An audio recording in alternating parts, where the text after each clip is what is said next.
Yo, what's up? My name's Patrouski, and whether you are fresh out of Pallet Town or a hyper endgame player within PokeMMO, absolutely everybody needs to XP train. And there is a shocking amount of nuance and extra details and information to learn about all the ins and outs of XP training within PokeMMO. So without further ado, welcome to my XP training guide for 2026. Now, thankfully, this guide will probably be up to date for many years to come, but as things come out and updates change, there might be some small discrepancies here and there. For example, there are a fair bit of changes that have happened since my last XP guide almost 2 years ago. For reference on how much things have changed in Pokemon in the last few years, legendary Pokemon, permanently ownable legendaries, literally didn't exist when this XP guide came out. So yes, there's been quite a few changes, and let's go ahead and stop yapping and get started. Now, I'm going to break this video down into sections, so feel free to use the timestamps to organize and get around to whatever spots you want to learn about.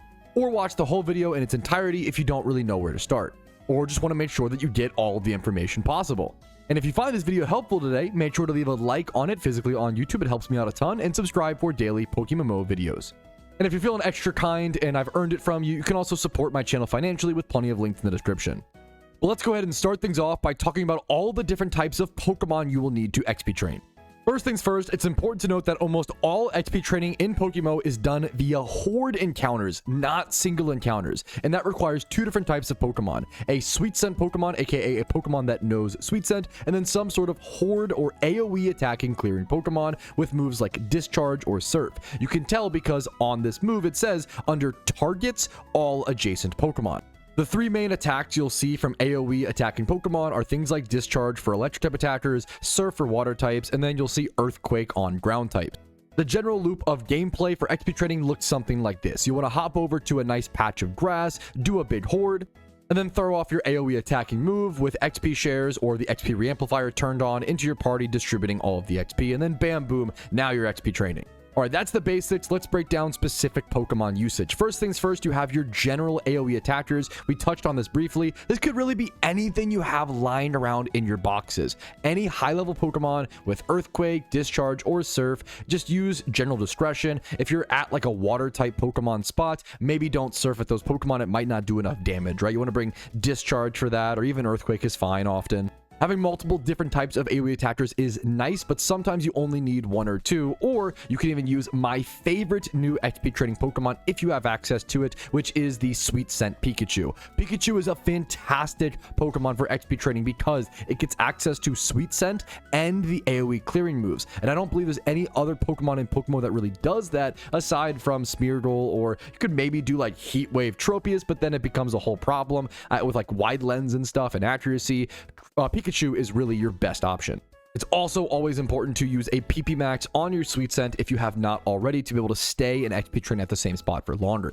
Now, if you don't have a Sweet Scent Pikachu, you can also just use any general AoE attacker alongside some other Sweet Scent Pokemon. I do recommend a Sweet Scent Smeargle, so you could also use that as a catching Pokemon if you were to run into a shiny while EV training or XP training.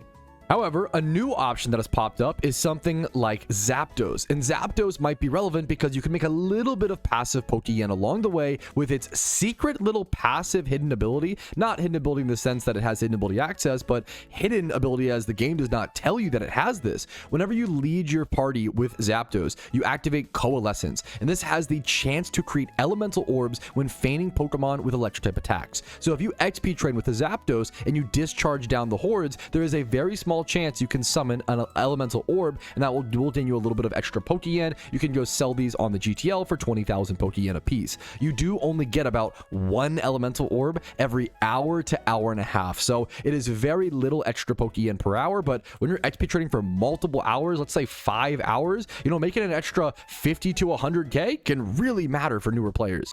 And then finally, I have to bring up the special attacking Rampardos. Normally, Rampardos is not a special attacking Pokemon. This guy has 165 base physical attack. That's usually his strength. However, for the best XP training spot in PokeMMO, we actually use a special attacking Rampardos. But this only matters for players at the end game and have access to Mount Silver. So when we get to that spot, I'll show off the Rampardos, but it does need to have a plus special attack nature, 2v2 special attack EVs and speed EVs, and then 31 attack. It's very important to get as much special attack damage as possible, and the Mold Breaker ability and Surf is relevant. But once again, that is only for endgame players who have access to Mount Silver, which requires the completed Johto region, as well as the complete Quat OT Pokedex within PokeMMO. Alright, we've talked what Pokemon you need, let's now talk items. There are two main permanent items when it comes to XP trading within PokeMMO, the XP shares and the XP Reamplifier. Now, the XP shares are pretty simple. If you played Pokemon growing up, you probably already know how these work, but they basically split the XP between your lead Pokemon and any of the Pokemon that have XP shares equipped to them.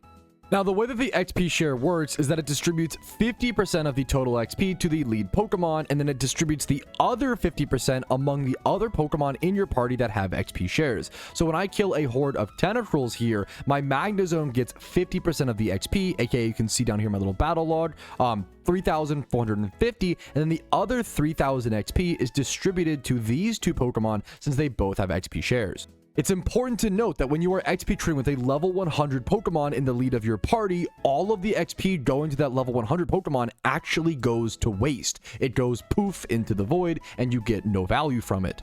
And that is where the XP Reamplifier really comes in handy. It helps distribute your XP a little bit differently in battles. You can actually see here, I did just do a horde of Tentacruels, and a lot more of the XP went to my other Pokemon in my party because I'm now using a level 100 Pokemon. You see, the XP Reamplifier reads as follows. 25% of battle XP gained is shared among the active Pokemon, and the rest is split between the whole party. We know that usually at these Tentacruel hordes with no boosts or anything like that active, it's about 6,000 XP per horde. But normally 3,000 of it would go to the Magnezone, and then the other 3,000 would be split between the two Pokemon. But when we use a level 100 Pikachu over here, we actually saw the Golurk and the Nidoking each get around 2,600 XP apiece. That's also because the XP Reamplifier also gives plus 5% XP flat out to each Pokemon. The XP Reamplifier is almost always the superior option to XP shares. However, only slightly is it better. Even though it is decently better, it's very, very expensive compared to 5 XP shares. XP shares can be gotten for free in all the storylines or bought for around 200 to 250,000 Pokeyen off of the GTL, or maybe even less than that these days. Currently, XP shares are going for around 35,000 Pokeyen a piece. Whereas the XP Reamplifier is actually an untradeable item over in the gift shop. Thankfully, it is honestly one of the only, like, quote-unquote mandatory, one of the only really good buys over in the gift shop in PokeMMO for progressing your PokeMMO accounts, and it does cost 1,000 RP. However, if you're like me and you don't necessarily want to spend part of your paycheck on PokeMMO, you can go buy 1,000 RP vouchers over on the GTL, and these have actually not been cheaper in a very long time. 1.7 million Pokeyen is extremely cheap. I bought my XP Amplifier for about 2.8 mil back in the day, so it's actually a very good time to pick one of these up if you don't have one already. The TLDR is, if all you have is XP shares, you're going to do fine. They will absolutely work for many, many hundreds of hours. But if you can afford to go for it, if you are in that mid to end game elements of PokeMMO, I definitely recommend picking up an XP Reamplifier. All right, we've covered Pokemon, we've covered items. Next up is actually more items. This time it's consumable items as opposed to permanent items, which there are 3 to discuss. First things first is donator status, another RP item, but you can absolutely buy this with Pokeyen, which is what I've done for my entire PokeMMO career. I've never spent money on donator status. I've only ever bought them with Pokeyen, and I've been playing the game since 2013. Donator status gives you 25% bonus XP in all battles, alongside a plus 10% chance of encountering shinies, 10% faster hatching speeds, and plus 5% money gained from trainers. If PokeMMO is your main game and you play a fair bit, it is absolutely worth getting donator status every month, in my opinion. The average Jimmy run in PokeMMO makes around 300,000 Pokeyen per run, and that's 1 hour a day of money grinding. If you do that times 7, so 1 Jimmy run every day for a week, you're almost already paying for your 30-day donator status in just 7 days. And that's just 1 hour a day doing your Jimmy run. That does not include any other profit or any other money making. I don't recommend donator statuses very often to newer players, but if you are a mid-game or end-game developed player, I think donator statuses can definitely be worth it. But don't feel guilty or bad for being off of donator status. You do not need it. It's just a helpful thing if you can afford to keep it up and if you play enough hours of PokeMMO every single day. I do have a video crunching more numbers and figuring out if donator status is worth it to you personally, but that is also a value question that comes down to your own opinions and conclusions. Now, these other consumable items are so powerful. I think everyone should almost always use these if you have access to them. That's just how good they are. We are talking about XP charms and even lucky eggs. Now, it's important to note that the lucky egg, the big one here, ignore the small ones. I don't really use these nor recommend these, but the big lucky egg doubles your XP gain for 1 hour and costs 50,000 Pokeyen. The XP charm 100% does the same thing. It's important to note that if the lucky eggs or XP charms are ever different prices, these items are effectively the same. So just go ahead and buy whichever one is cheaper. The only real difference is you can link up with an XP charm. So if you want to help some of your friends, like you do need the charm for that, but that often doesn't really come up to a great degree.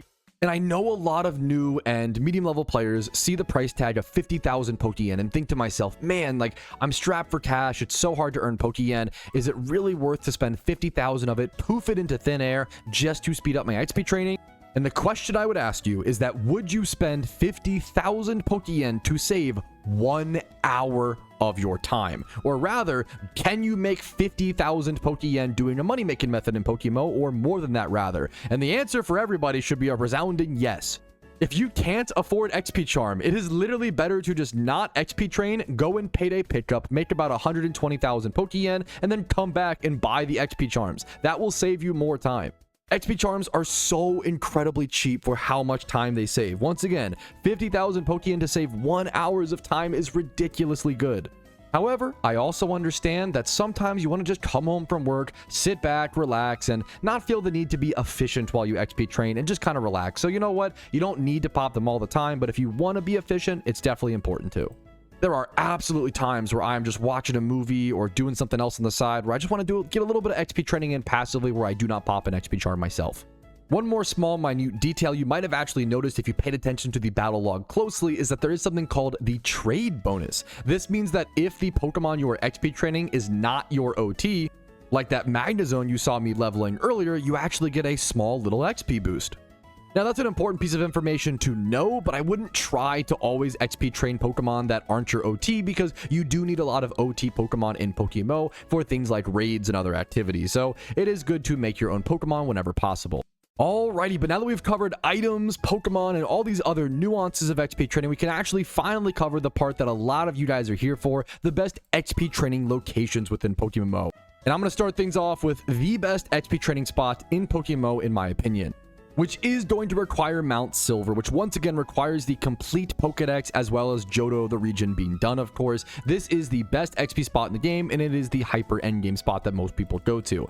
For this, you're going to want a special attacking Rampardos, that one we talked about earlier, as well as Sweet Scent, and then a teleport ocarina is nice but not required. You're going to want to come over to this PC over here at Mount Silver, go ahead and pop your Sweet Scent. Make sure your XP Reamplifier is active. If you have access to this location, I severely recommend having an XP Reamplifier by this point. If not, XP shares will get the job done for the time being. Don't feel too bad. Let's go ahead and throw off a Surf. The reason you use a Rampardos here with Mold Breaker and Surf is because these Dawn fans will have the sturdy ability, and we use our Mold Breaker to push through that and essentially negate that ability. From that one Horde of Dawn fan, we got 6,000 XP over on our Nidoking. Now remember, that's how much XP we were getting in total from the Tentacruel Hordes. That's only 75% of the XP from this spot. So if your Rampardos isn't level 100, which usually won't happen, you'd actually be getting more XP. So that's just to give you an idea of how much XP is coming from this spot. There are also Time Slave Hordes of Dodrio here, which you just go ahead and surf down, same as the Dawn fan. Next up, very close to this spot, you can also come down here and use this spot to XP train if you want to, although with that other spot, I don't know why you would. This is also a really cool EV training spot though. You can do speed EVs down here over at the Poliwhirl Swarm right below the PC in Mount Silver. Maybe you've already gotten a shiny Dawn fan and a shiny Dodrio, you just want to shake things up. I think it's totally valid to just come down to this location and still get a fair amount of XP. With level 60 Poliwhirls, go ahead and defeat them. We do get 4,500 XP. I guess 4,500 after the boost, so it is significantly less. I would definitely try to use that Rampardo spot if you can, but that's also a good EV training spot, once again, for speed EVs. All of these numbers are also without Donator status and without XP charm. These would all be doubled on 100% XP charm, and then you can add 25% for the Donator status. Some people also really like this spot on the water inside of the Mount Silver Cave, although I am less familiar with it, so let's just go ahead and test it today and see how much XP we get. Let's see, around 5,500. So that actually is better than the Poliwhirl spot if you want to just switch things up and go for like a Seeking over here. And Seeking does give, a Horde of Seeking will give you plus 10 attack EVs. And you also run into hordes of Golduck over here as well, which I believe give plus 2 Spatak EVs. So it's unlikely you're over here EV training, but these also do give a good chunk of XP.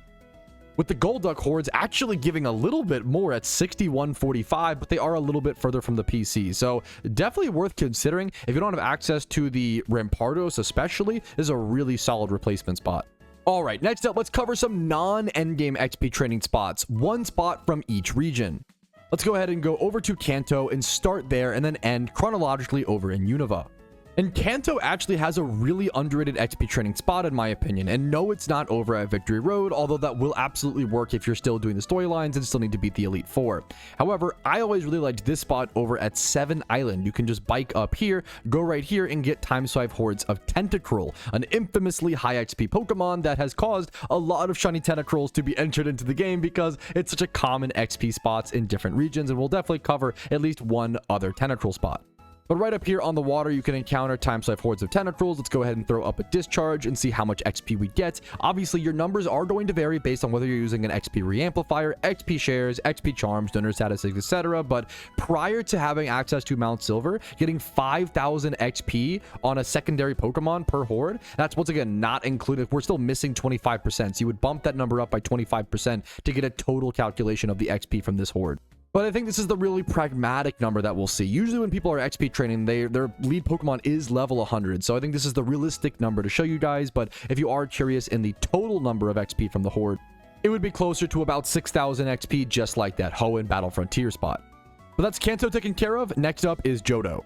Johto, unfortunately, probably has the weakest XP training spot of all 5 regions, at least in my opinion.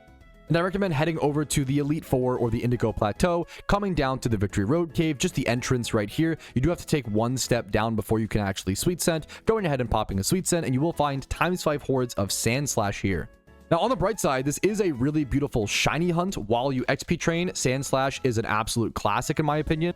Getting a beautiful red Hedgehog would definitely not be a bad day alongside some passive XP training, but the total XP you get from these hordes is usually a bit less. And you have to deal with Protects coming in every so often from each horde, so that does slow things down a little bit. Usually after a Protect like that, I will just run away from the horde as opposed to killing off the final Sandslash, and look at that huge drop in XP, only about 3,000 XP per horde.